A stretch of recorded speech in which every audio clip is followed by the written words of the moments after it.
Hello বন্ধুরা, তো প্রতিদিনের মতো আজকেও আমি চলে এসেছি আমার লাঞ্চ থালি নিয়ে। তো আজকে বৃহস্পতিবারের লাঞ্চে কি কি রয়েছে চলো সেটাই তোমাদের সাথে শেয়ার করি।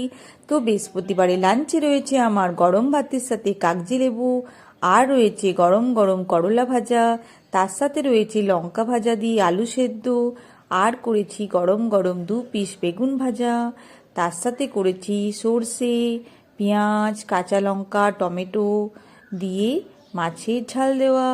তো মাছের ঝাল দেওয়াটা আজকে খুব সুন্দর হয়েছিল, দেখতে তো খুবই সুন্দর হয়েছিল, আশা করি খেতেও খুবই সুন্দর হবে।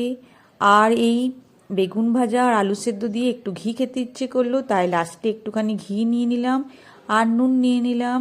তো কেমন লাগলো আমার বৃহস্পতিবারের লাঞ্চ থালি? শুভ দুপুর বন্ধুরা, সবাই ভালো থেকো, সবারই দিন খুব ভালোভাবে কাটুক। Good bye.